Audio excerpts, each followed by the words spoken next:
Zaim has shared a lot of wisdom with us in part one of the conversation, and we will continue part two of this conversation today.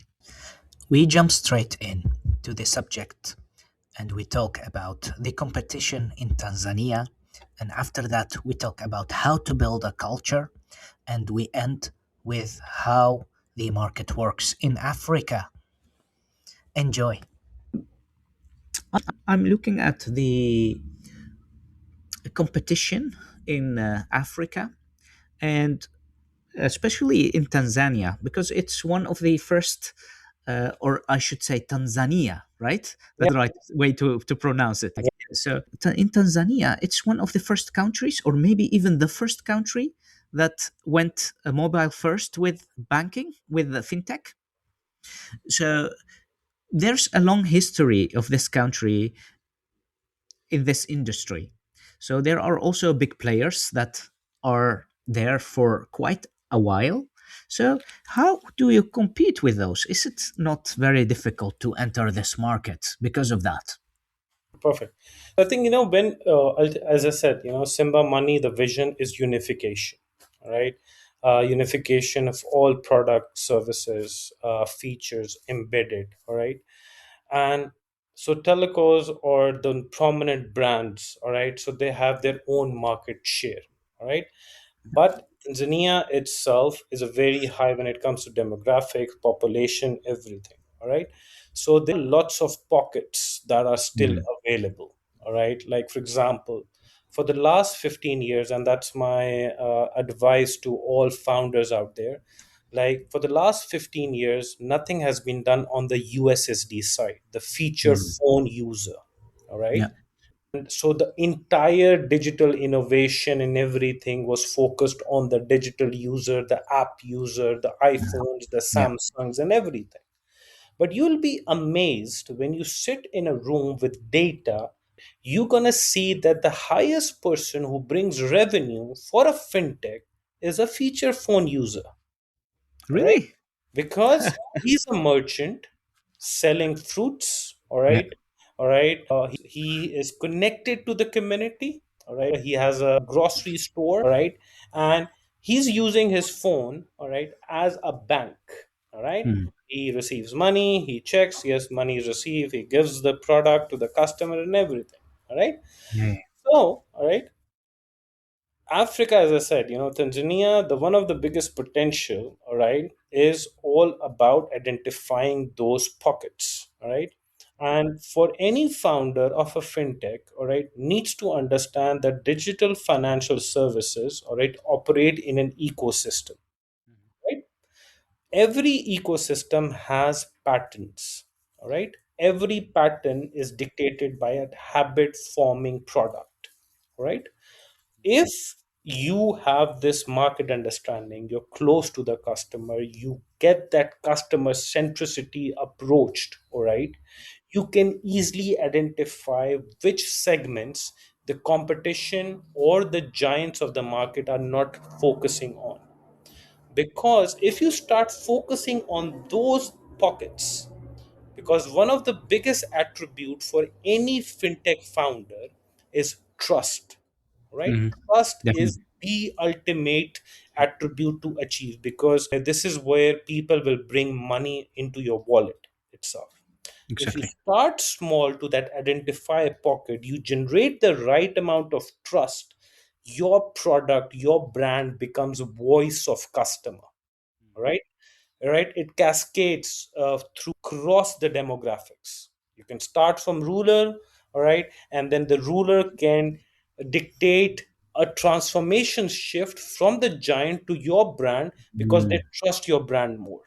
These are the synergies that are available in the market, all right. You just need to have the right people, the right technology, the right process to go and hunt and identify these attributes and bring into the table customer centricity, and there you go, you have a business. Yeah, interesting. So you're saying actually you're leveraging the network effect because big providers, they are actually focusing on the low hanging fruit, which are the smartphone users. let's say, because it's very easy to create an app for a smartphone user. So they're leaving the feature phone users on the table. And you have eye for these feature phone users. And by gaining their trust, you create movement also outside this feature phone users user base to use your product. Because I think also there's an interesting dynamic, because fintech is really a product that has network effect. I Yes. mean, if I'm using this bank, then big chance that my friends will use this Yes. bank. Or if I'm using this solution to send money, and on the receiver end they need to also install this application, then automatically the receiving side will also install this application. So this Exactly. way it spreads like in a circle around your user base that you have gained already gained trust with.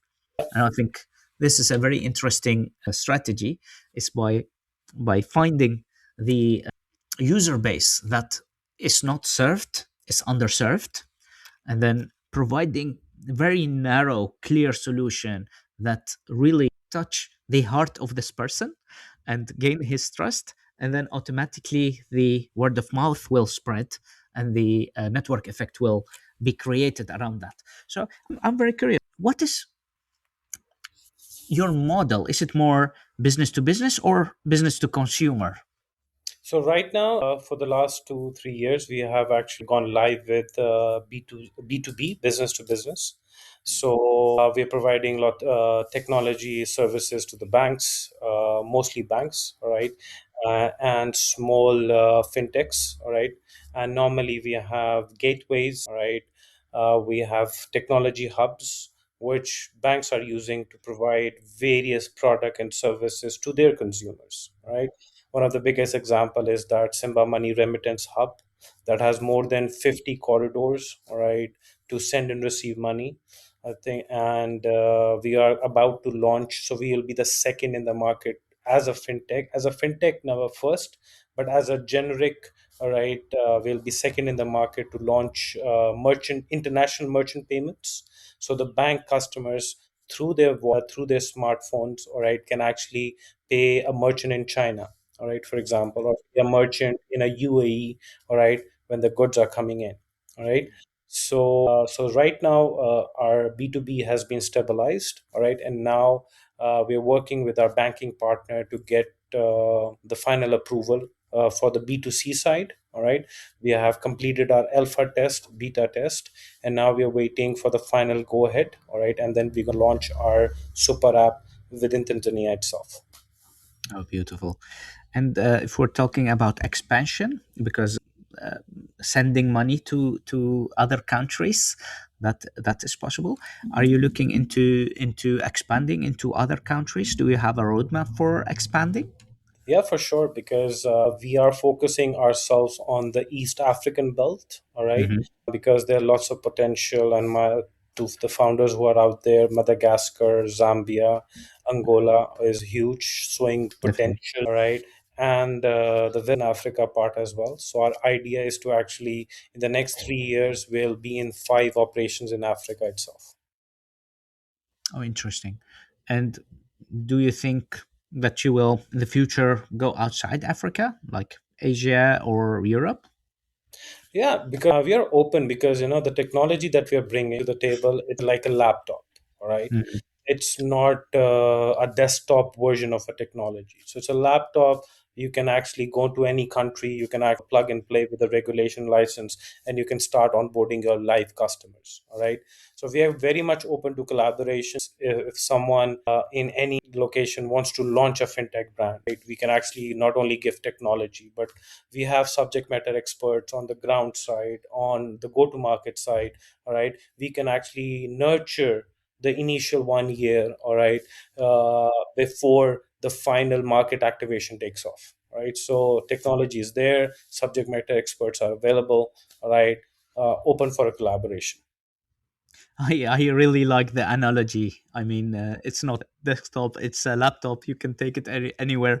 I like that metaphor. Yeah, beautiful. Now I'm curious. So let's say to go back to your journey. You had the idea, you wanted to start. How did you build that team? And I want to ask you also, how did that change? I mean, in the beginning, you built a team, and then now you are also probably hiring people. Did that process change in the meanwhile, or did it stay the same in general?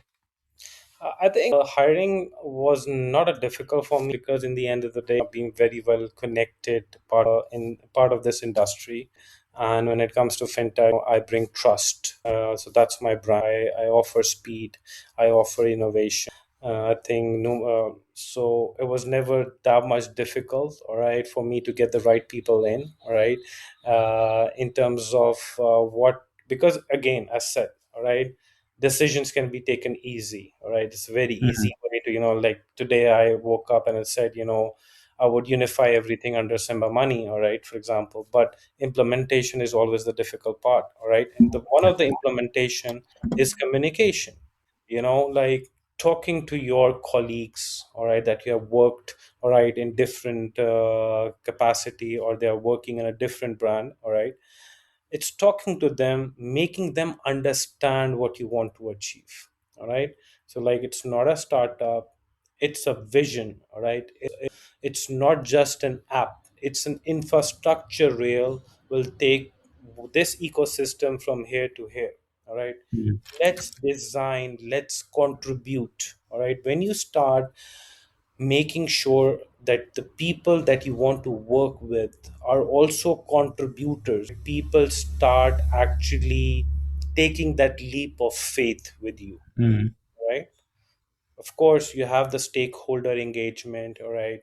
You get the money in, you have a business that I think if you have internet, you have mentors who can actually help you on creating a business proposal, getting the invest, you have lots of funds provider, but it's Yeah, all about getting the team. It's like how well you convey the vision to them, all right, yeah, exactly. so that they take the leap of faith with again.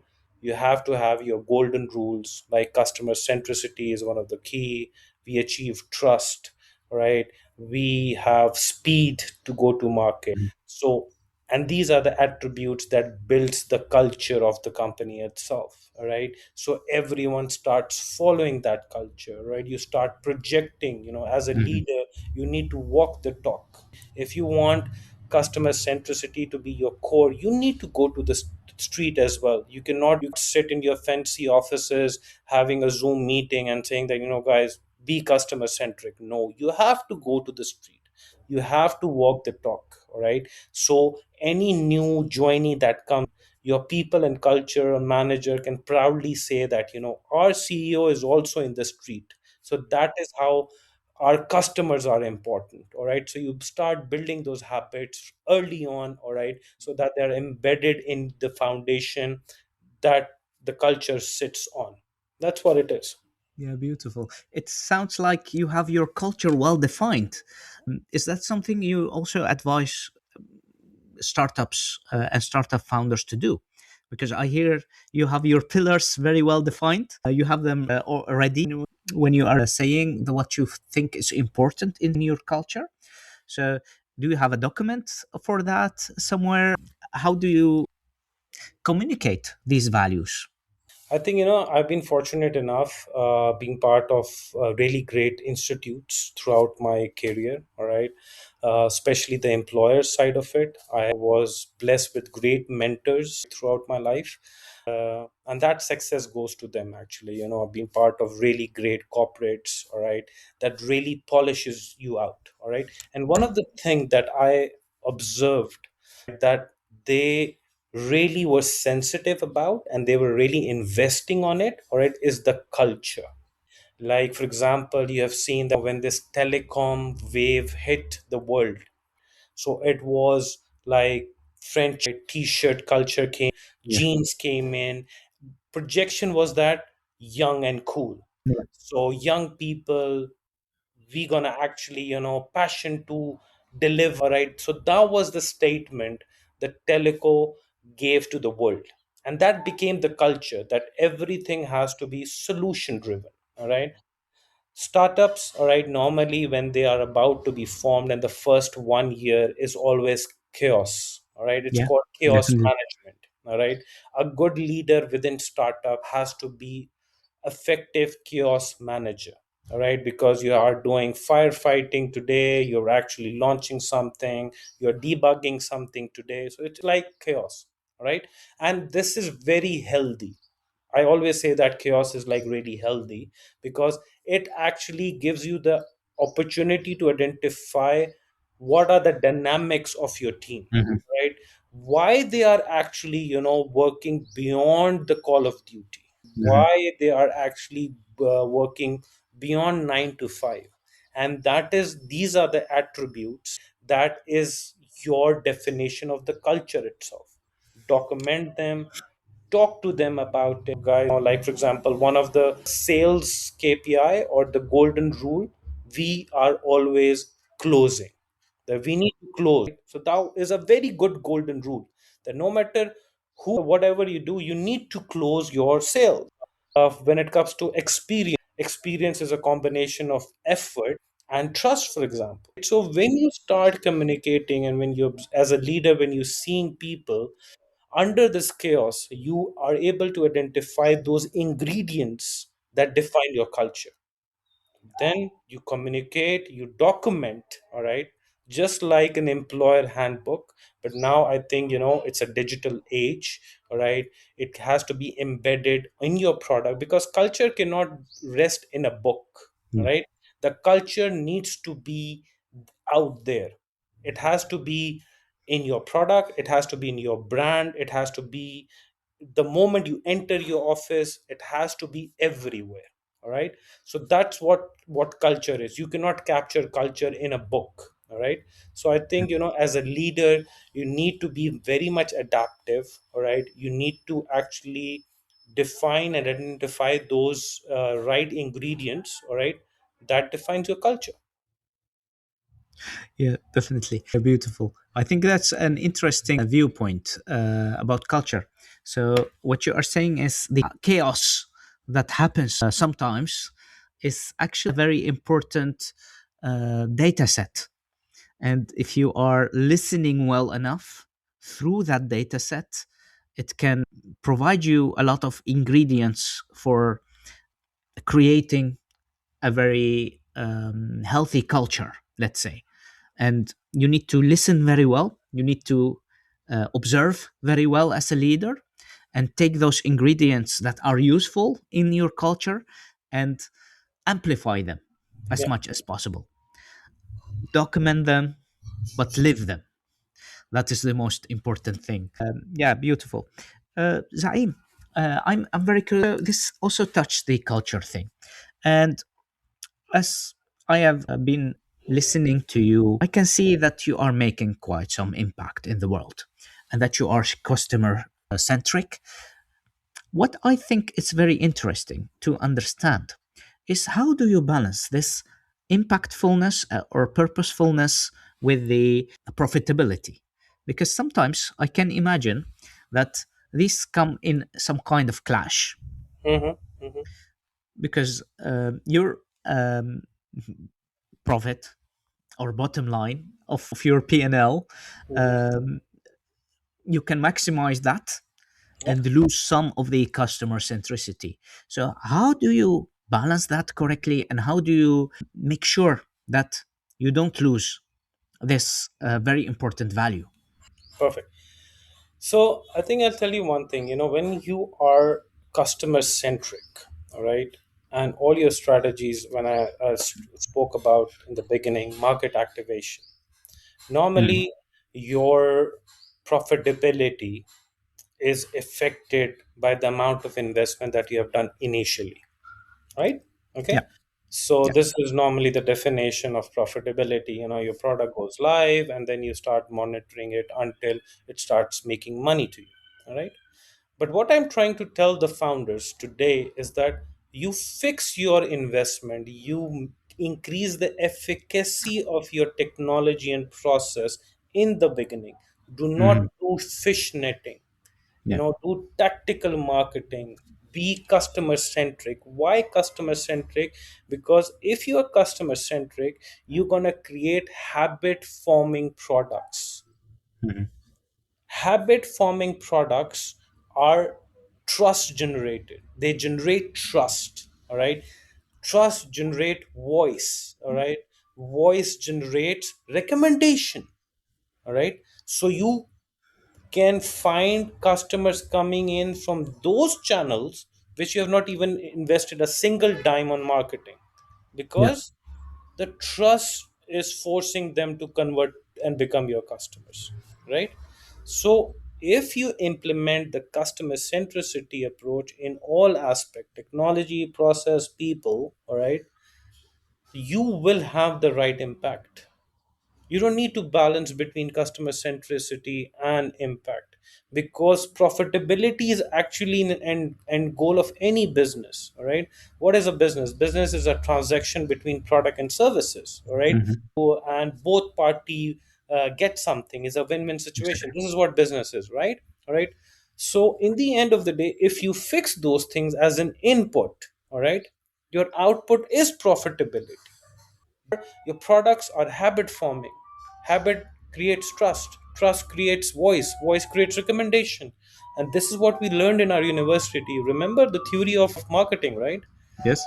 So customer centricity is a practical way to actually implement those things, Yeah. right? Yeah. So Interesting. normally what founders they do is that they tend to spend a lot, all right, on let's do social media campaign, cold calling, cold emails, do a market. Before even doing that, all right, understand your customer demographics. Like for example, Tanzania, half of the like urban, all right, it's a cultural mix. But when you go in the regions, you're gonna see religion or tribe driven regions. All right. You cannot market something that upsets one faith. All right. So these are the things. So imagine you're doing that, like everywhere, right? And you create an ad, all right? In urban it is successful, but in rural maybe it actually hurted some sentiments, and the trust is gone now. If the urban guy says that, hey, I want you to actually download this app, or use this product, they say no, no, no, they're really bad because they Yeah. did this, they did. So customer centricity before even investing a single dime is super important. And end goal is profitability. You don't need to balance between customer centricity or impact. All right. Customer centricity is the methodology to achieve profitability. Yeah. Beautiful. Beautiful. I like this approach because you're saying there is no clash between those two things. Yeah. If you keep to your promise and if you really provide value, that is the best kind of marketing. And in the end, that will amplify your profitability anyway.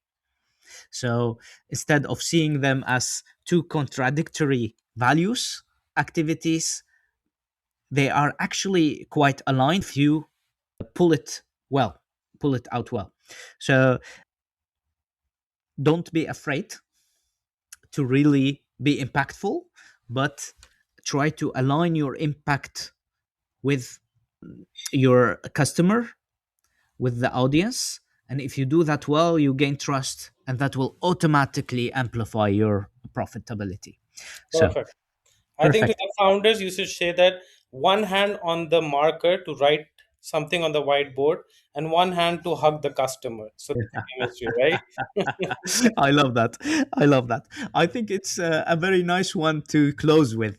I really want to thank you, Zaim, for all your insights that you have given us today. But before we close, I want to ask you how people can follow you on your journey. Do they follow you on LinkedIn? Do they follow you on a website? Where should they follow your journey? I think LinkedIn is one of the best. I'm very much active on LinkedIn. All right. I do write lots of articles. All right. I do consult to lots of brands. All right. And I'm available. Please approach me. All right. And I love to talk. All right. I love to share my experience. and I would actually, I'm a problem solver. All right, I like to actually, learn new stuff, and I welcome people to come and talk to me. You know. Mm. Wonderful, wonderful. Thanks a lot for your time, and hopefully we'll talk very soon. Likewise, Mohammed, thank you so much. I had fun. It was really good. It's a wonderful opportunity, and I think the mission that you have actually taken, it's great because I believe as an entrepreneur myself, I think bringing in subject matter expert through your platform is giving people the right knowledge to the new founders or the existing founders. All right, and as you talked about impact a lot, you are bringing a huge impact to those companies as well. You guys are doing an awesome job. Thank you so much. All right, thank you. Thanks for these nice words. Thank you. See you soon.